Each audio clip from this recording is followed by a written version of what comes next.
Жангыз Мырза, тактап бересизби? 287 беренени ачсаңыз? Ачтыңызбы? 287.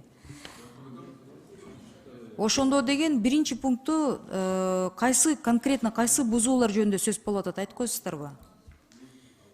Қазір сілерге тақтап жооп берип коет. Бенде правонарушение кодекс чоң, ичинде 207 бул товарлык рынокто өсүмдүк абалдан кыянаттык менен пайдалануу. Түшүнүп атам, ошону түшүндүрүп беришсинчи, кайсы бузуулар жөнүндө сөз болуп атат?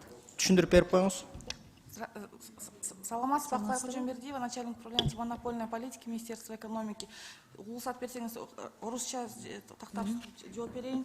287 статья, это гласит, получается, субъекты, которые занимают, они, которые в реестре у нас сидят по доминантам идут, 287. Тут, получается, мы накладываем штраф в размере от 30 расчетов. За что конкретно? Какие нарушения? Там в кодексе, там... Не, ну вы приходите защищать законопроект. Какие конкретно нарушения? Почему я об этом говорю? Потому что пункт 2 вы пишете: действия, предусмотренные частью 1 настоящей статьи, не устраненные в течение срока. В течение какого срока? Первое. Второе. Влечет наложение штрафа на юрлиц в размере от 1 до 15% от размера суммы выручки правонарушителя. Если до этого у вас было 650 расчетных показателей, то разброс-то очень большой, и это, я не знаю, вы говорите, вы устраняете коррупцию, вы здесь поле для коррупции открываете? Здесь в этом мы вводим норму. Сперва было штраф, а здесь мы вводим норму в том, что впервые должно быть, антимонопольный должен сделать предписание, и в случае, если в установленном порядке... Давайте так. От 1 до 15% размера суммы выручки правонарушителя от реализации работ, услуг, на рынке которого совершено правонарушение, но не более 1/50 совокупность размера суммы выручки правонарушителя от реализации всех товаров, работ за период нарушения. Если у вас до этого было 650 расчетных показателей, ладно, мы говорим о разных видах бизнеса, да? Вы не считаете, что вы совсем в карман залазите предпринимателям? Потому что разброс от 1 до 15 большой, но вы убрали 650 расчетных показателей.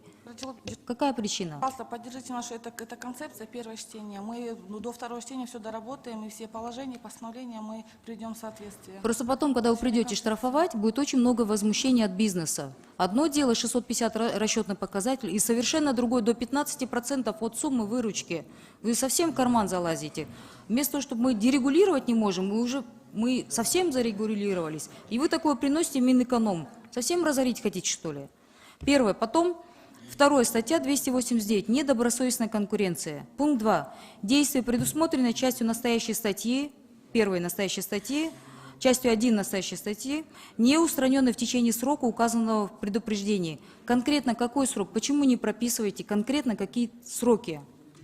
У нас сроки будут по Не будут. постановлению. Пишите в законе четко, какие сроки. Вы открываете поле для коррупции. Вы сидите в кабинете. По факту, я думаю, большая часть народа, что будет происходить? Они будут приходить и кошмарить бизнес. Вы это хорошо знаете.